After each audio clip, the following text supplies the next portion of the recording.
Hey guys, welcome back. So today we're going to chat all about hunger cues and why you might feel like your hunger cues are so out of whack.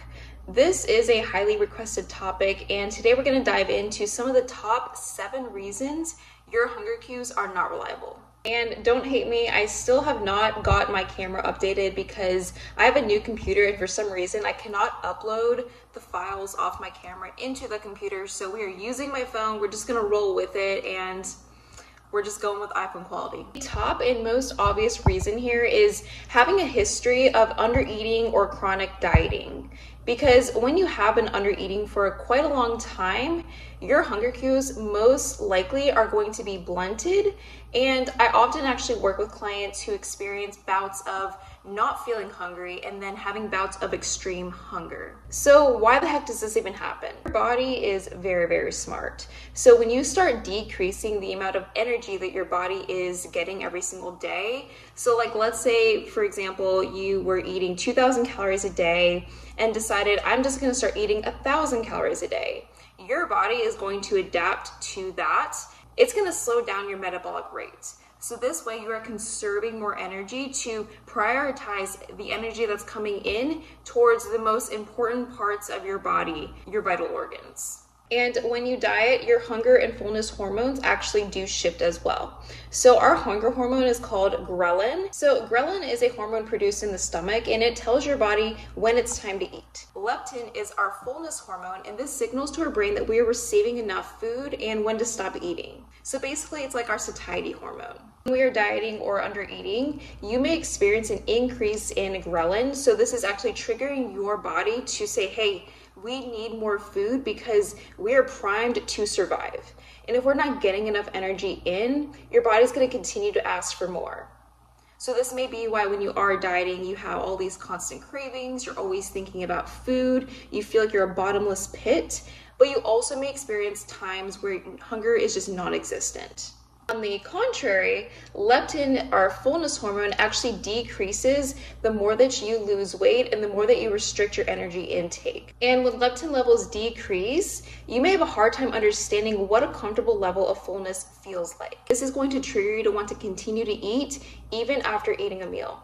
Because keep in mind, your body does not know the difference between being intentional about dieting or cutting calories versus an actual food famine. And your body has these amazing mechanisms in place to actually promote survival. And so when you hear me talk about giving yourself unconditional permission with food when it comes to being an intuitive eater, this can be very, very hard, especially if you're coming from a history of undereating or dieting or an eating disorder. Because it's more than likely your hunger cues are not going to be reliable at first. And this is why food habituation and getting those natural hunger and fullness cues regulated first before you dive into intuitive eating is going to be such a crucial step. The second reason is that you have an inconsistent eating routine. So like, let's say one day you skip breakfast, your first meal is at 1 or 2 p.m., you have a snack and you graze through the afternoon, and the following day you eat a huge breakfast, you skip lunch, you have the smallest thing for dinner, and you like binge at night.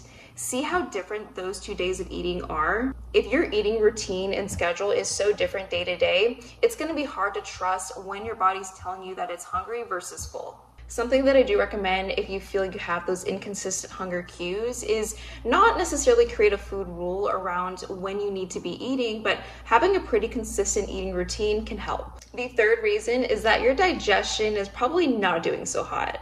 I cannot tell you how many times when I used to struggle with constipation, how this really affected my hunger cues.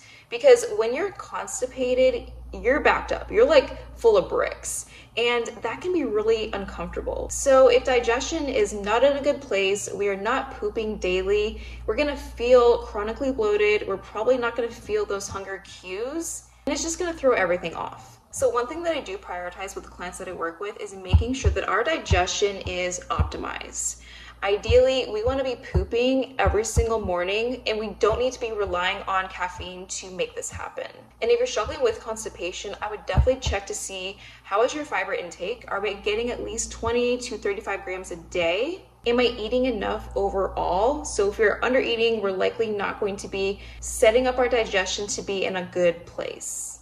I also am a huge fan of a squatty potty, so don't knock it till you try it, but this is a game changer if you struggle with getting yourself to go. So if you wake up in the morning and you have the urge to go, but you just can't get yourself to, getting a squatty potty is so great. It is a game changer. I use it myself, so no shame. We also have to make sure that we are hydrated. I ideally aim for about 60 to 100 ounces of fluid a day minimum. And if you're noticing that you're constipated and not meeting your fiber or your water intake, I would start there. The fourth reason, which is actually so important, is that you may be exercising too much or too little.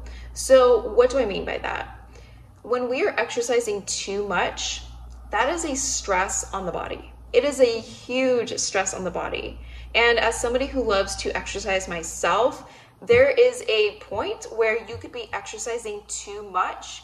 And when our bodies are under stress, we're likely not going to experience those natural hunger and fullness cues. So think about it this way. Have you ever had a workout where you worked out super intensely and you came back and you were like not hungry, you felt almost nauseous, and you felt your stomach was kind of in butterflies? That's a really good example of how exercise can skew digestion. If your body thought it was being chased by a bear, it's not going to say, hey, we're hungry, like we want to be eating right now. It's actually going to be putting digestion on pause to fight the stressor. So something that we can really implement is making sure that you're not exercising too much. Ideally, 4 to 5 days a week is where I have my clients be max.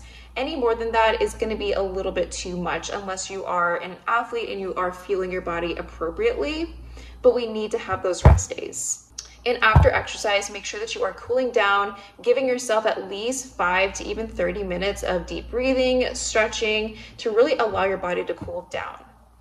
And on the contrary, if you are exercising too little, so if you live a very sedentary lifestyle, you might not experience those hunger cues. And this is just your body saying, hey, we just don't need as much fuel, so it's not going to crave as much as somebody who exercises a lot. So yes, exercise is so beneficial for our bodies. We definitely do need it, but keep in mind, however, we do need to find a sweet spot of exercising just in the right amounts and making sure that you are eating enough and prioritizing your recovery first. Something else I find to be super helpful if you are noticing that you are exercising and not experiencing those hunger cues on days that you're working out, let's make sure that we're focusing on super easy to digest foods. So for somebody, this may be, getting in a protein shake or a smoothie after their workout, so they're not skipping breakfast, or so that they are making sure that they're refueling after the workout with something that isn't so high in volume. This leads me to my fifth point of being chronically stressed.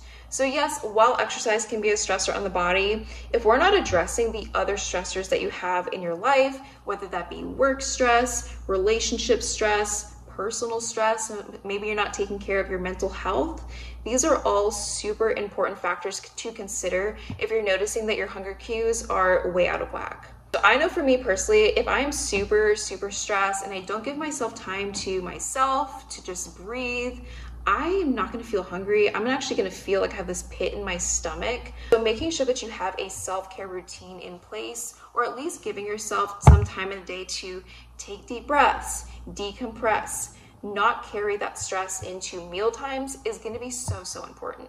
Now, obviously, we live in a world where stress is not going to be completely unavoidable. We all have stressors in our lives. Can't avoid every single stressor. But if you're noticing that it is having a huge impact on your abilities to regulate those hunger cues, making self-care a priority in your routine is going to be so important. In addition to that, I do know that some people react differently to stress than others, and you actually may find yourself stress eating or eating out of emotion. Not all emotional eating is a bad thing, but if you're noticing that your number one coping skill is to eat whenever you feel stressed or anxious, or you're just not allowing yourself to process what you're actually feeling, I'm a huge fan of journaling, or at least talking to somebody about what it is that is stressing you out, to make sure that you are addressing those emotions first and not taking those emotions into your eating habits. Again, not all emotional eating is a bad thing. I think sometimes it is completely normal to eat something because we're feeling sad, or feeling that, food is that one thing that brings us a little spark of joy when we're feeling stressed.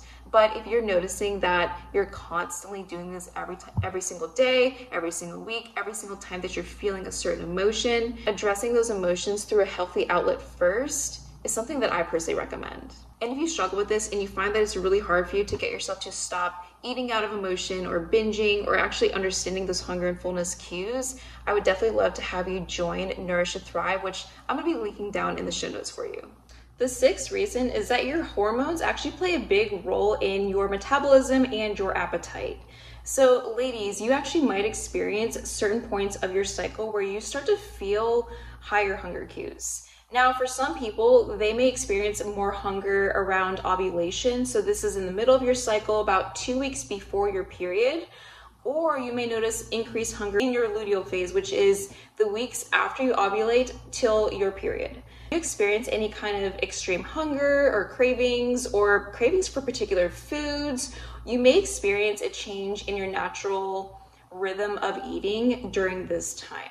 This is nothing out of the ordinary. It actually happens to so many women where they do feel like they're just a bottomless pit around their period. I've been there, I've done that, and I've definitely experienced those chocolate cravings as well. Your metabolic rate actually increases a slight bit after you ovulate, and this is actually why in your luteal phase you'll experience a slight rise in your basal body temperature, and so you're actually expending more energy just by existing. It doesn't mean that your body is out to get you or that you lack willpower. It's just that your body is expending more energy, so it's going to be asking for more in return. And I truly feel that as females, we should be understanding our physiology, the way that our bodies work, and how our hormones actually have a huge impact on every bodily system that we have. And if you think about how diet culture really takes away that natural intuition, our natural feminine desires, it is just mind-boggling to think, because if you think about all these diet plans that tell you what to eat, what not to eat, cutting carbs, cutting sugar, eat this, eat that, it's like there's so many rules that actually take you away from your natural intuition.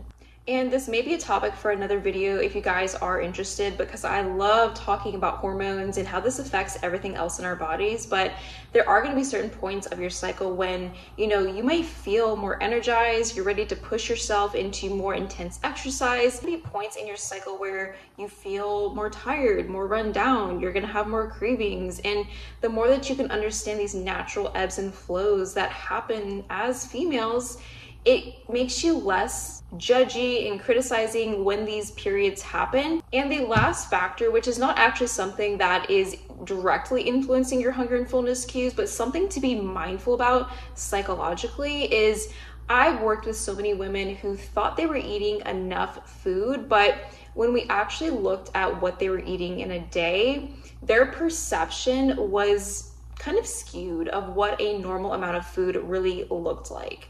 And I find this to be so common amongst women because, when you look at diet culture of like what we are told we should be eating, it's like eating like a rabbit all day, like eating like an egg for breakfast and like a salad for lunch and not having snacks. And I really do feel that so many women are not nourishing their bodies with enough food.